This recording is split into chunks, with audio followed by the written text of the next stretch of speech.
Prarabdha and Purushartha.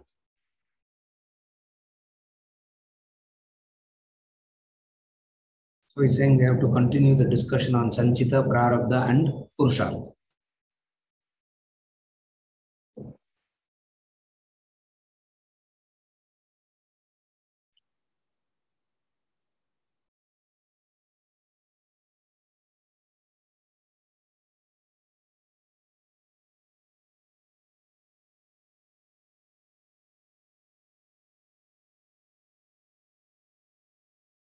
Purushartha,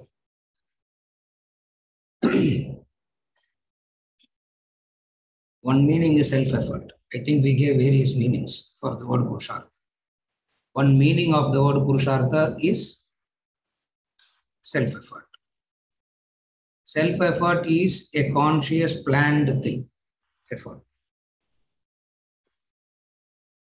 Whenever we talk about self-effort in English language, we always mean, we don't mean the faculty of choice. We mean a conscious, deliberately planned activity for growth. In English language, self-effort means that. You will never say self-effort employed for destruction. Will you say that? Lot of self-effort is used to bomb. Lot of self-effort is used to kill, to slaughter millions. Will you say that? You wouldn't say that.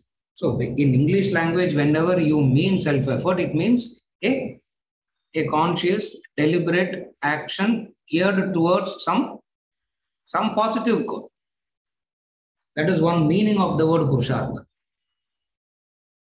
Sometimes we use Purushartha in that sense also. But predominantly when we talk about Purushartha, we use Purushartha in the sense of a independent force that exists apart from your likes and dislikes. A force that increases your likes, a force that decreases your likes and dislikes. A force that helps you to evolve, that force that helps you to devolve also. So it is something that is an independent entity. We can't understand that. We can only understand intellect-based, intellect-driven, goal-based activities as self-effort. We cannot understand a force which is independent of the likes and dislikes and the one. Now, Purushartha is that. You follow?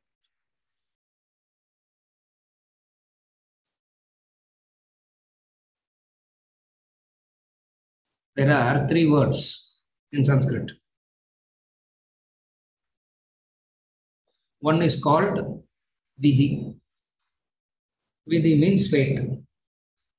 Fate. Vidhi means fate. Another is Mati, the Buddhi, the intellect. The third word is Gati, past, present and future. Gati is in relation to the word Gati is in relation to future. The word Mati is in relation to the present. That's why it's called Mati, the self-effort, intellect, etc. in one context. The other thing is the Vidhi. Vidhi means the past. The past,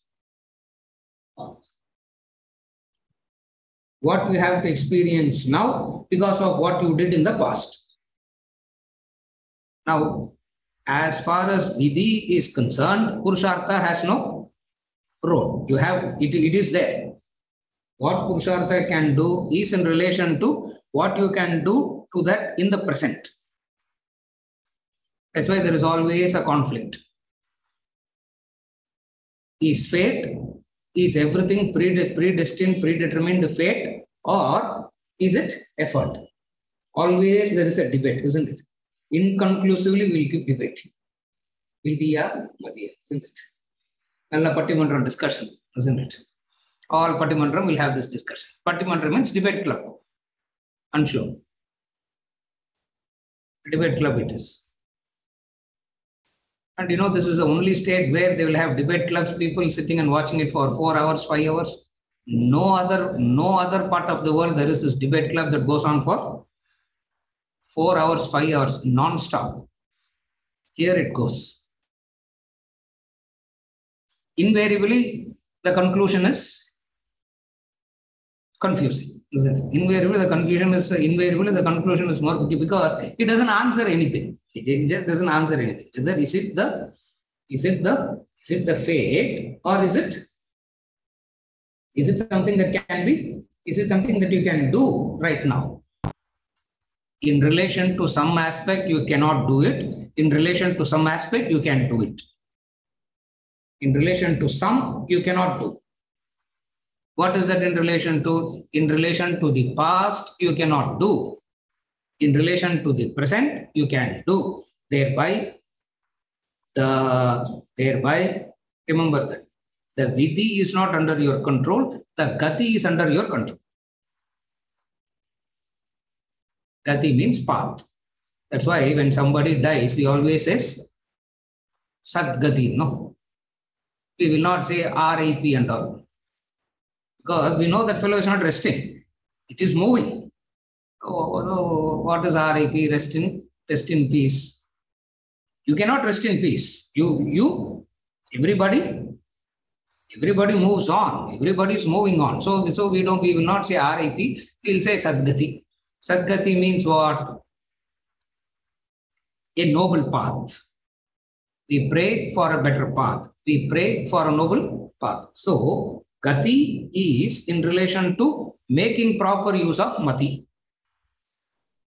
So, your Gati is related to what? How you employ your Mati. Mati loosely in English can be translated as intellect. Mati can be loosely translated as intellect, Buddhi.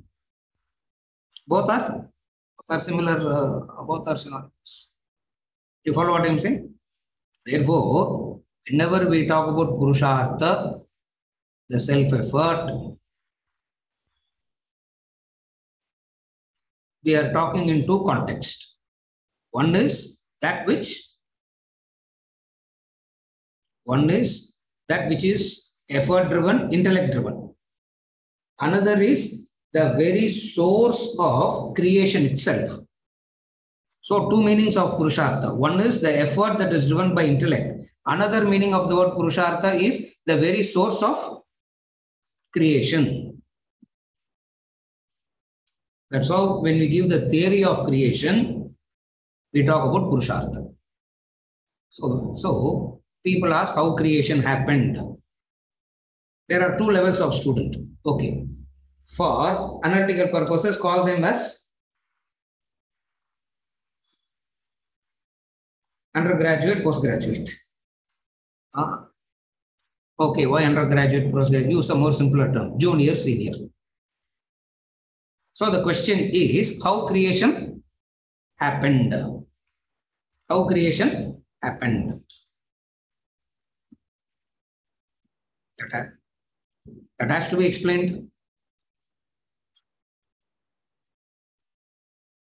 So there is a theory of creation that is given, which explains the very creation itself happened because of Purushartha.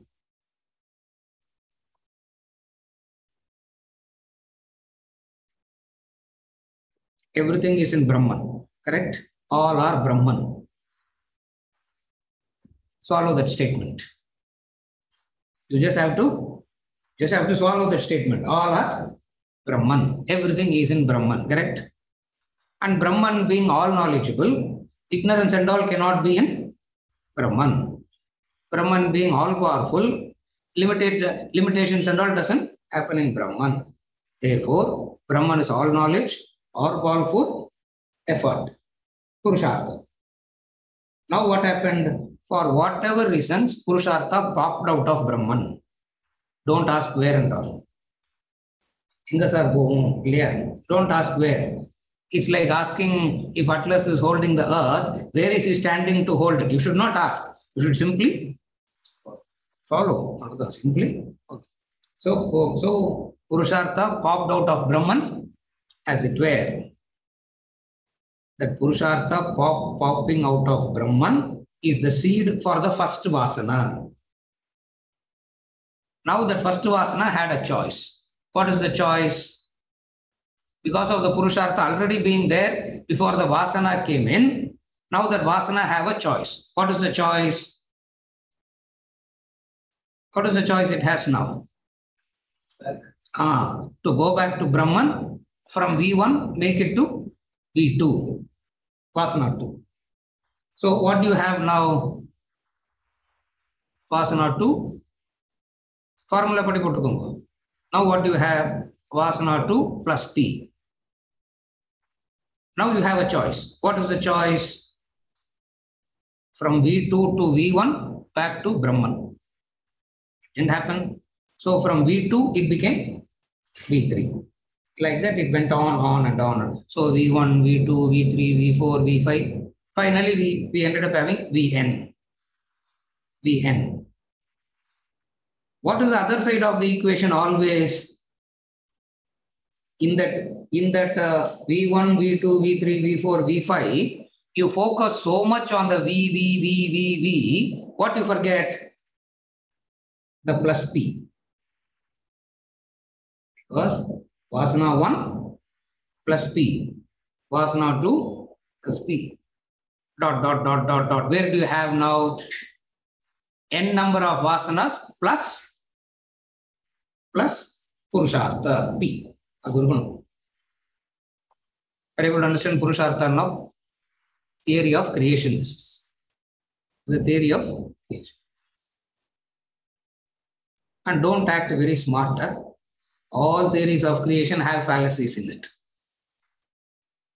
All theories of creation will have fallacy in it, and it will be very difficult for you to even to note the fallacy. So what Vedanta does, they themselves will point out to the fallacy also. But it is meaningful at one level. It is meaningful because it gives an explanation for how creation happened. Everything is in Brahman. If all are Brahman, Purushartha must be where? In Brahman. So Brahman, under certain conditions, something happened in Brahman that Purushartha popped out. Sankhya philosophy calls it as the disturbance of the gunas. When the equilibrium of the three gunas are disturbed, Purushartha pops out of Brahman as it were, and then creation happens. That's why it's called Prakriti. That's why it's called Prakriti before the first. Before the first action.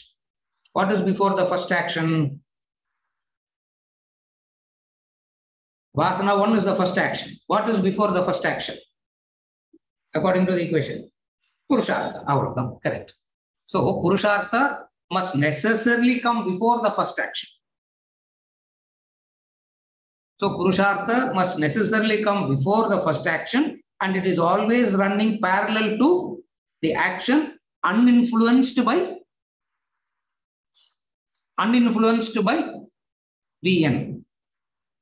How much ever you have Vn and Artham, any number of vasanas cannot influence that P. Are you okay till now? Fact, Vn is nothing but the past P's put together. Vn is nothing but the past P's put together, but still that P has an independent status. Thank God it has an independent status, because of which liberation is possible. Otherwise, you will be caught in that infinite loop of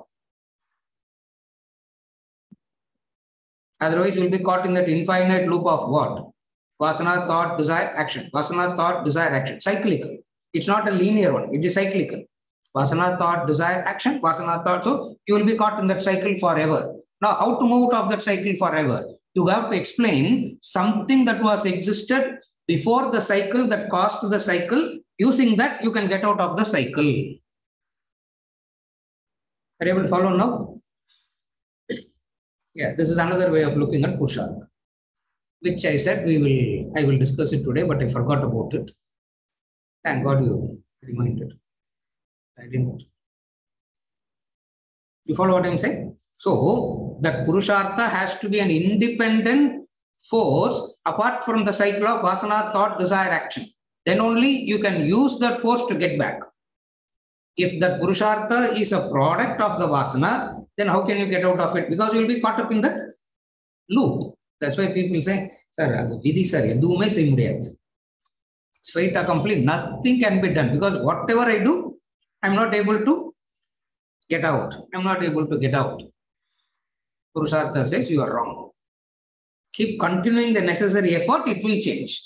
If you are greedy and you want to change now only, that won't happen. You saying no change is happening shows only your greed. It shows only your greed. 10 years I'm attending classes, sir. I said, what 10 years you are attending classes? In a week, 1 hour. 24 into 7, how many hours, Ravi? Max lang kaya kadingo, sir, don't ask.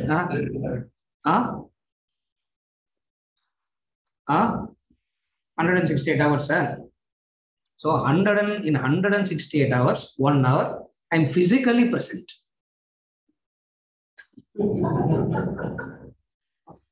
In 168 hours, in 1 hour, I'm physically present. Mentally, how long, we don't know. But then, what is the expected result? Why, sir, nothing is happening? Say, how? Because, first of all, you have to be here, no? First of all, only when you are here, something will happen. You are not even here. The body is, definitely the body is here. Yeah, Zoom, isn't it? Yeah, Zoom, screen, isn't it? As I'm listening to the class, I can work on other screens also, isn't it? And we won't even know what is happening. Correct? Body presence kuda? Yeah, not necessary. But how change, sir? How change will, how it will happen? It will not happen. It is not because of Purushartha. It is because Purushartha as in the independent force. Here the word Purushartha means the self-effort, the second definition. Not to the force that came out of create, not the force that is the source of very creation itself. You follow? This is the meaning of the word Purushartha. A force that is independent of the vasana action cycle that helps you to increase the intensity of the cycle or decrease the intensity of the cycle. If it is fully influenced by the cycle, carefully follow the logic. If Purushartha is influenced by the cycle of vasana action, vasana action, vasana action, there is only one possibility. What?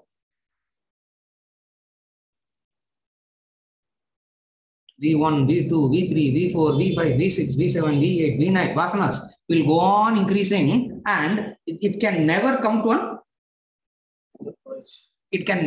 an end at all.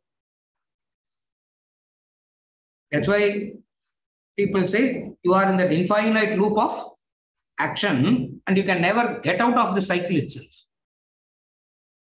But we say, don't you experience an increase or a decrease?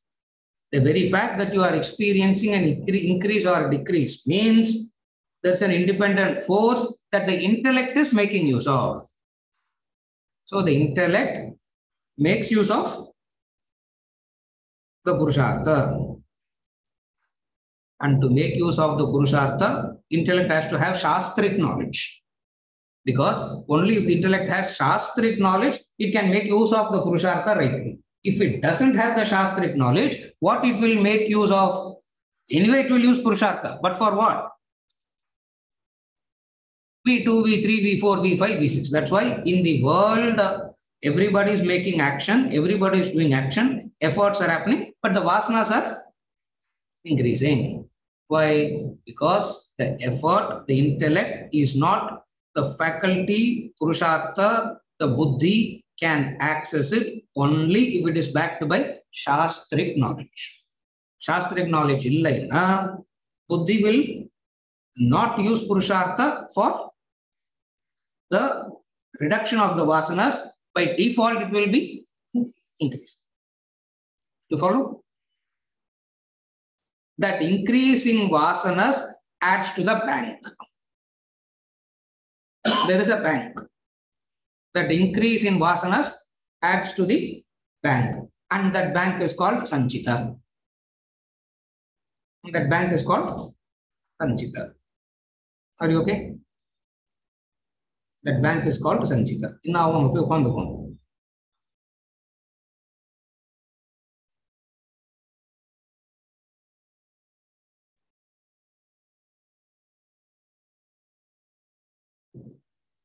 And it goes on depositing itself in the bank that you will never know how to become free from it.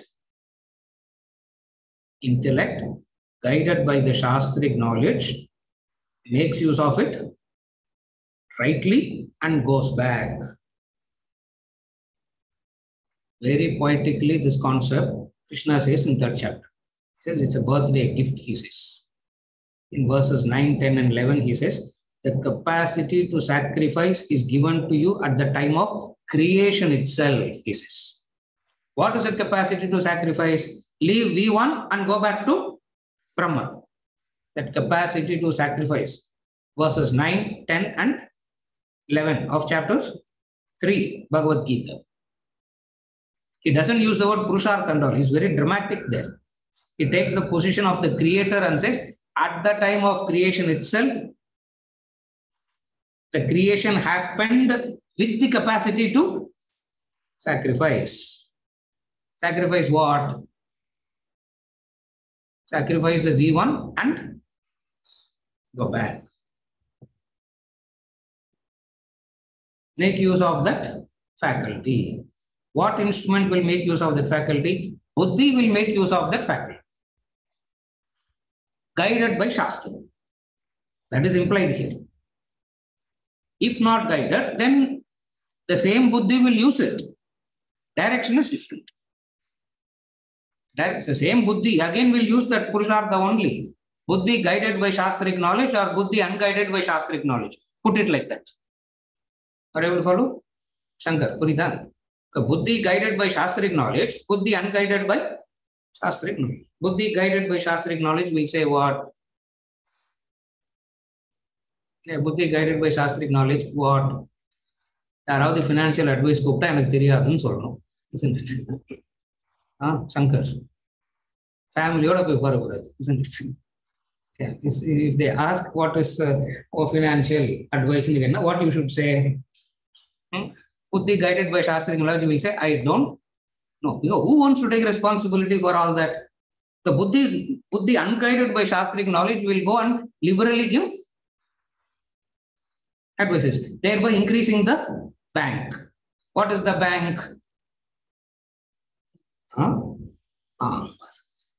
Correct. Therefore, what is intellect here? Self-effort here? The instrument intellect under the Shastric guidance can make use of this independent faculty called Purushartha for merging back. Whenever we say development, growth means from V9 to V8, V8 to V7, V7 to V6, V6 to V5, 4, 3, 2, 1, and that's it. After that, don't worry. It will happen by itself. It will happen by itself. That you don't have to worry. Because without asking, you only popped out. No. So you don't have to do anything. It will go back. The V enna mattum eduthu vitta. Clear? It's a theory of creation, which is a very, very good explanation to explain the creation. And there is a force in creation that it is independent of creation, and using that alone you can go back. Are you okay? This is another way of Purushartha. And to whom this is said? Undergraduate student. To whom all this is said? To an undergraduate student. Now, if you ask question like a postgraduate student, answer will be what? Mirage water cannot wet the sand. Mirage water cannot wet the sand. What's happening in the movie cannot touch the screen. What's happening in the movie cannot touch the screen. Fire, screen is not burnt. Flood, screen is not wet, isn't it? What is the distance between mirage water and the sand? What is the distance between movie and the screen? No distance. And yet there is no connection. Purida? Huh? I don't know. It looks so simple, at least. It looks so simple, but I don't know. Prasad? Understand? No? What is the connection between the mirage water and the sand? There's nothing at all. And yet both doesn't touch. Why? Why?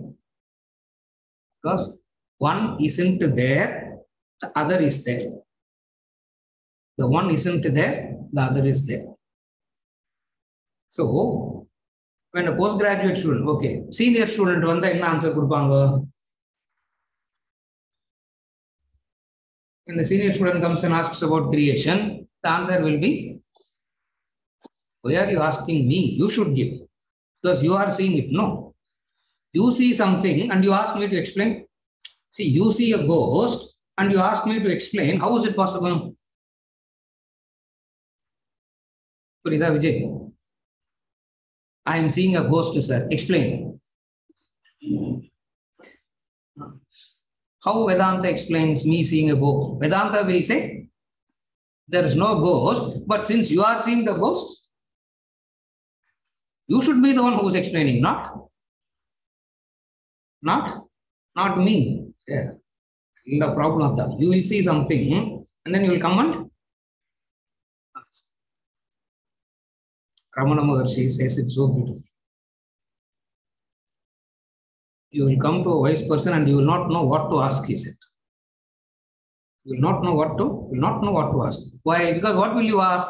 You see a ghost and you are asking him to explain the origin of the ghost and also methodology of freedom from the ghost. So first explanation is what? Explain the origin of the ghost. Second methodology is how do I get rid of the ghost? So any methodology given to get rid of the ghost reinforces the presence of the ghost. Correct? Any methodology given to get rid of the ghost only reinforces that there is the ghost, there is the ghost, there is the ghost. Only way to get rid of the ghost is to say there is no ghost. The only way to get rid of the ghost is to say there is no ghost. Please understand, saying there is no ghost is not a methodology. Are you able to understand the difference? Vijay, புரியுதா? தெரியல. எனக்கு என்னமோ புரிஞ்ச மாதிரி இருக்குதுன்னு நான் பேசிட்டு இருக்கிறேன். See, if you say there is no ghost is not a methodology. That's why knowledge is not a methodology. It's a simple statement of fact and it reveals the fact. Methodology means what? Methodology means what? Okay. Now there is this ghost. We will try and deal with it. Now we'll try and deal with it. Distinct and different from saying let us deal with the ghost is saying no ghost. But people always like the first, not the second. People always like the first only, never the second. Why? Because the first is very appealing to them. The first is in agreement with them. What is the fact? There is a ghost. Yeah, I'm seeing a ghost. You are also in agreement that there is a ghost. Now let us sit and sort it out. Yeah. What are the methods to sort it out? I don't know. Whatever be the method, isn't it? You can sprinkle holy water, or you can bring neem leaves, or you can try a mix of any method that you do to drive the ghost away reinforces the ghost. That's why Vedanta takes a different angle and say there is no ghost, but I'm seeing it. What you are seeing is not what it is. There is no ghost. There is no ghost. There is no ghost. So Purushartha is still applicable to the advanced student also. How it is still applicable to the advanced student also? There is something that is so wonderfully independent of the entire creation. It's a very good thing for contemplation. There is something so independent of the entire creation. This entire creation itself is so mind-boggling. And to stretch it and say there is something that is independent of it. Oh my God. Still, it is a very meaningful discussion to have Purushartha. This is from another angle, Purushartha. Yeah.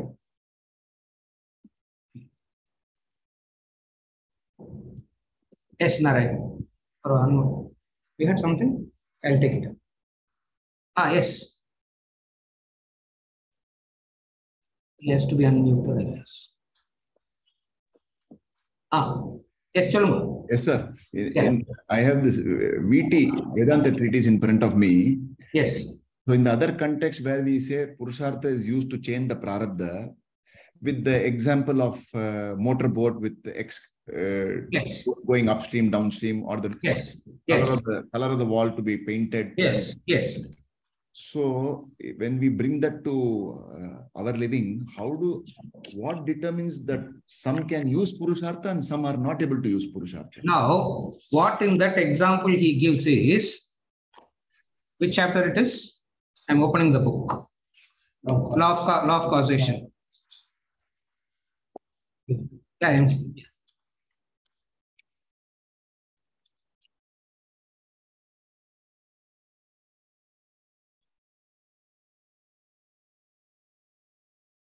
Law of karma. Yes.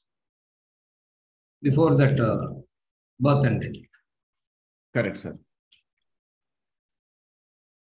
Law of destiny, after that law of karma. Yes. In that. Yes. When we talk about the gati, which is the future, we spoke 3 words. We spoke about 3 words. One is the fate, which is law of destiny. And then there is another, which is the future in relation to, there is one thing in relation to the past, that is destiny. There's another in relation to the future, that is called law of karma, gati.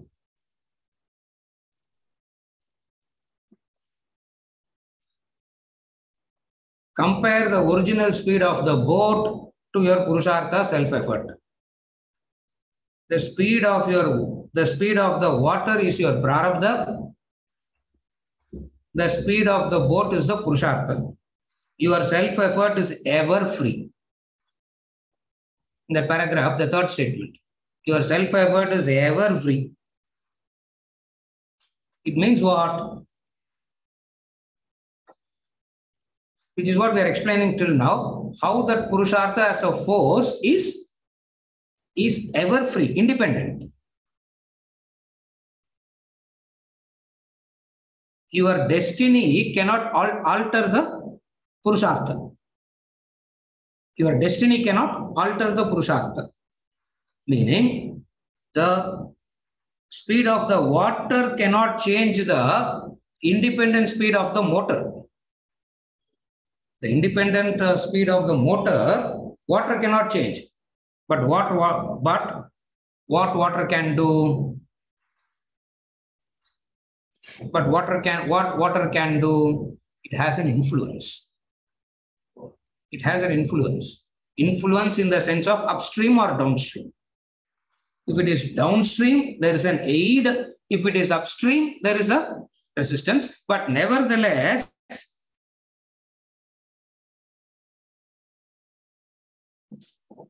it is independent only.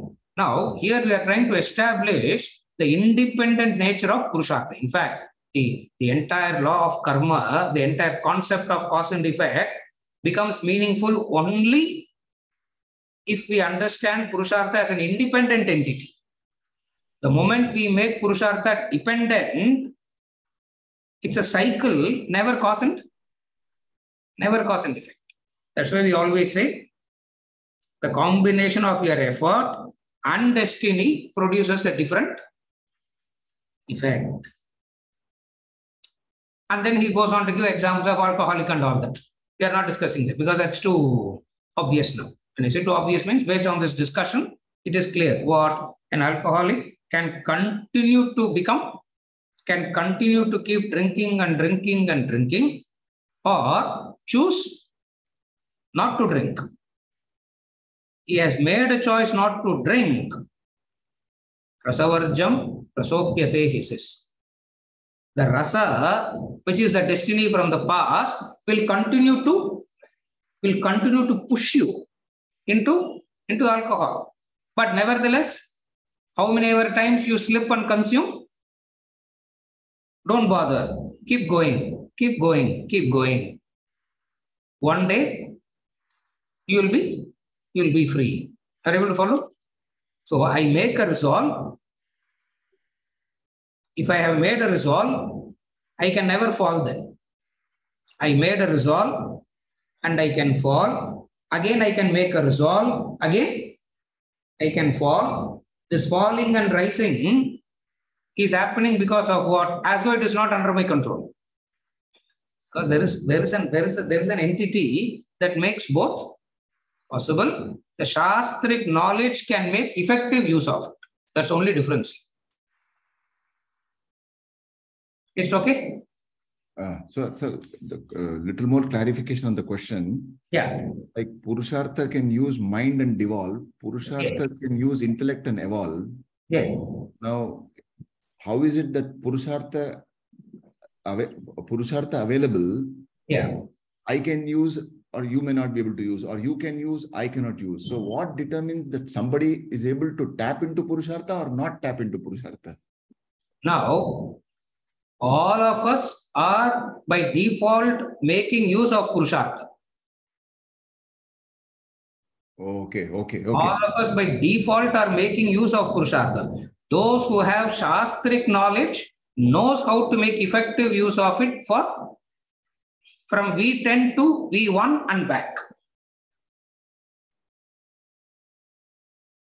Those who have Shastric knowledge will have that clarity. That's all. Got it. That's all. You got it? Yeah. I got it. Yeah. So it is there in everybody.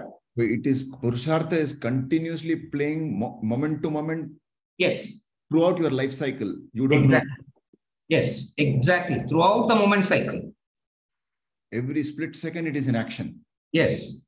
All right. It's there. Simultaneously. It is like simultaneously there. Always. Thank God it is there. We are able to talk about evolution, devolution. Otherwise, it's a loop. The moment we say it's a loop, there is no evolution or a devolution. It's a chakra. That's why we say it's not a chakra. You can get out of it. Chakra means wheel which you can never get out. No. It's not a wheel that you can never get out. There is a point where you can get out if the individual, guided by the Shastric knowledge, makes proper use of it. Is it okay? Yes, Ira. Last class, Mr. Manipu, you said plasma is sense of one. Yes. Then then we visualize it as something like a lot of our likes and dislikes together. That is, it has specificity. Yes. Today, when you are talking about D1 to Dn, it is against that bundle of the unfulfilled. Yes. Yes. So it is a sense of continuous embodiment. As now, then there is this gunas also, which decides a trajectory in my work. What I do, my actions are influenced by my goals. Instead, can we understand the quantum of unfulfillment I am facing is what actually translates also and influences gunas. There a way can somehow in my mind I'm able to extrapolate and explain the various differences. Yes. The question that she is asking is, I didn't understand anyway. The question that she is asking is, vasanas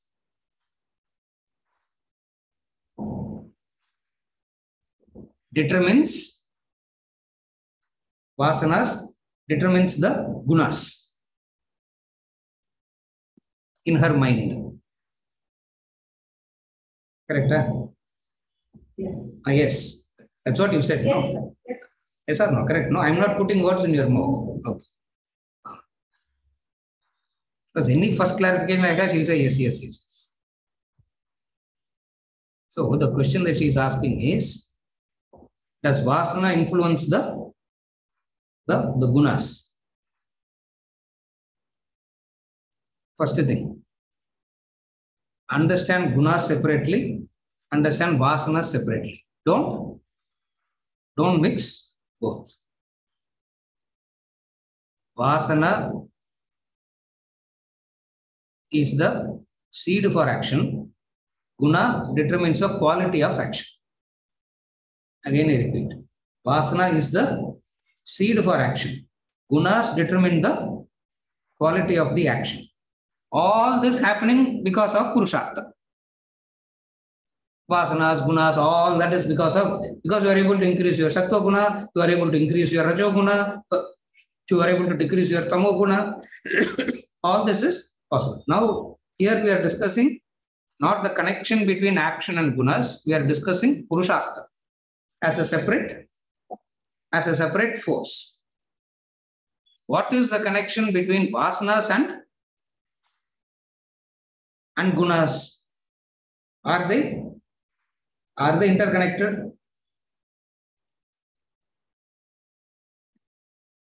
Don't make that connection theoretically now. Don't make that connection theoretically, because vasana, thought, desire, action. So vasana, thought, desire, action. So vasana is the seed for action. Okay. Then there is something called quality. No.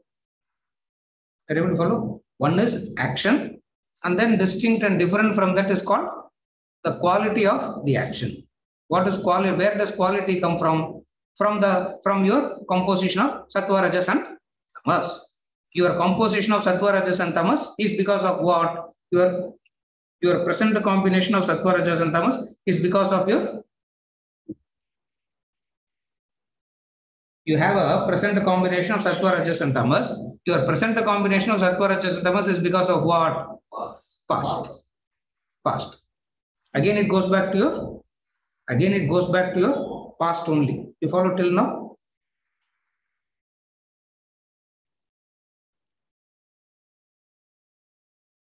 The actual connection between vasana and a guna.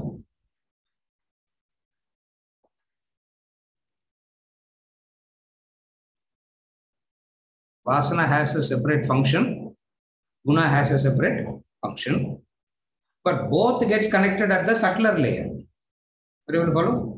I has a different function, ear has a different function, but both gets connected at one level and they get integrated at one level. Definitely there is an integration that is happening at a level. For understanding purposes, keep it separate. Don't mix up. They are not isolated. Even though eye is a separate function, ear is a separate function, skin is a separate function, but all gets integrated, no? All gets integrated at one level, it gets integrated. Similarly, all this gets integrated at one level. When you want to understand it, don't mix it up. Treat them separately. But to answer the question, treat them separately is one answer. The another answer is Vasana is the seed for action. Vasana is the cause for action.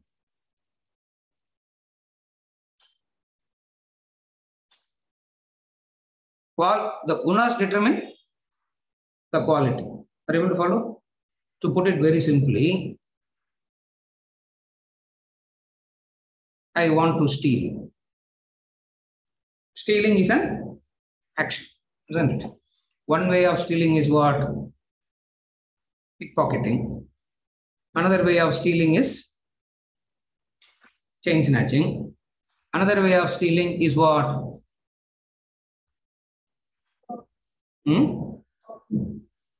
Another way of stealing is what? Go to Harvard, study, and come back. Yeah, that is also another way, isn't it? In the first two ways, we will get beaten up. In the third way, you will be rewarded, isn't it? In the third way, you will be rewarded for that. So,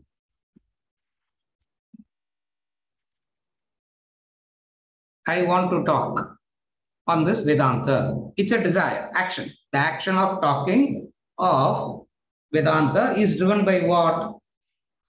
A desire to teach, to talk about Vedanta. Otherwise, why will this action happen? So there is a desire to teach. So that desire is driving the action. Vasana thought, Vasana action. That is very clear. Distinct and different from that is the way in which the action is done. In a very indifferent way, it can be done. In a very agitated way, it can be done. Or in a very blissful way, it can be done. Here, Vasana doesn't determine that. Are you able to understand?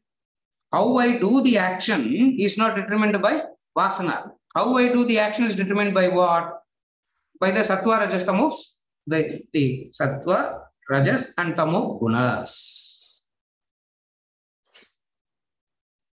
Somewhere both get integrated. At what level it integrates and how it happens is difficult to comprehend. That which is difficult to comprehend, if we try to explain it, it will get more complicated. And we just say that these two are separate, but it gets integrated at a level, it will get integrated. And so even about Sanchita Vasana, last week I said, even though for explanatory purposes, we have to call it as V1, V2, V3, V4, V5. But actually what it is, it's not like you have a desire for all the phones in the world, you have a desire for all the laptops in the world, you have a desire for all the cars in the world, you have a desire for all the houses in the world, and now you want to have a house in Mars also. Now, what is VN means? Even though for elaborating purposes, we talk about it as number, it's easy to understand it as numbers. Having understood it as numbers, you drop it and go to the next layer. What? The sense of the intensity of the unfulfillment. The intensity of unfulfillment seeks various environments. The intensity of unfulfillment keeps seeking various environments. So VN means a very intense unfulfillment that seeks various embodiments. You follow? Having gotten into a particular embodiment, it will show some specific manifestations. Carefully follow that. Having gotten into an embodiment, it will start manifesting certain specific interest. But that very embodiment, but don't get carried away by manifestation and then multiply it million times as in Sanchita. That's where again it gets a bit complicated. Are you able to follow? When you get into an embodiment, as soon as you get into an embodiment, certain specific manifestations will happen, will appear. You follow? That's why at birth itself, everybody has certain specific manifestations. At birth itself, people show distinct, separate manifestations. That is in relation to the embodiment, the environment, the manifestation. When we talk about VN, we are not talking about it as in numbers strictly, as in the intents and fulfillment, which manifests in which enters into an embodiment, and it enters into an embodiment, it will bring out certain specific manifestation. No specific manifestation cannot be they are influenced by the mind. How the manifestation actually carries on the world gets influenced by the gunas. Correct. Manifestation is not guna. No. Manifestation is the manifestation of the vasana. Guna influences what?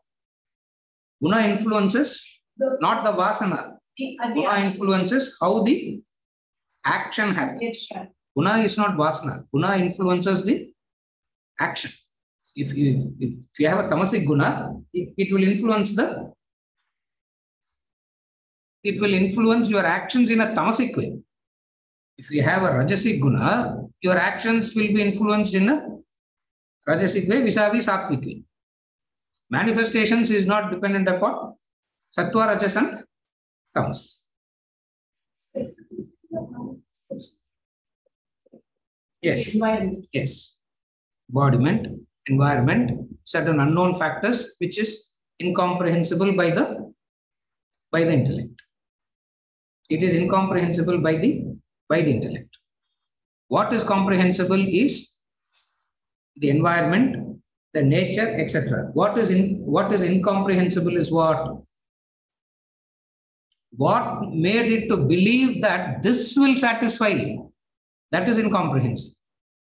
What made the jiva to believe that this way of life, in this embodiment, I will find fulfillment. That is incomprehensible. Incomprehensible means that is what ignorance is all about. Are you able to follow? Manifestation will happen. That's all. What is ignorance? What is ignorance? A conviction that happiness is if I get it. A conviction that if I get it, I'll be happy. Conviction that if I avoid something, I'll be happy. What is ignorance? Ignorance is a conviction. What is a conviction? If I get a few, I'll be happy. If I avoid a few, I'll be happy. That's ignorance. Okay? Are you okay?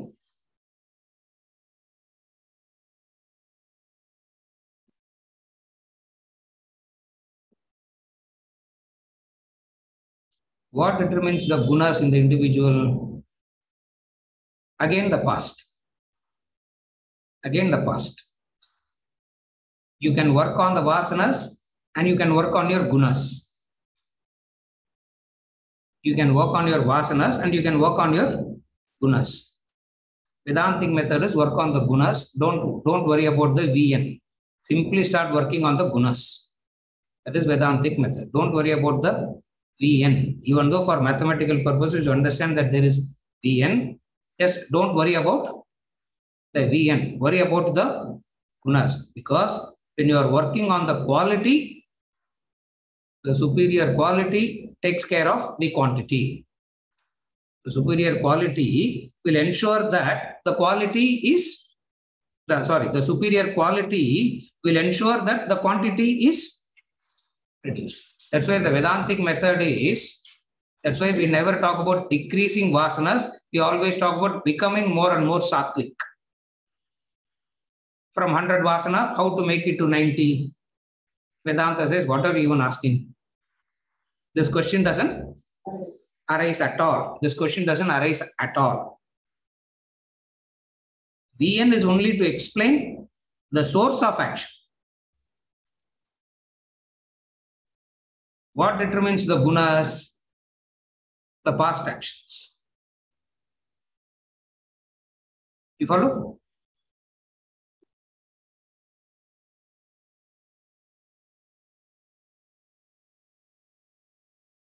In the Bhagavad Gita, he says, no, it's Prakriti doing, it's gunas performing.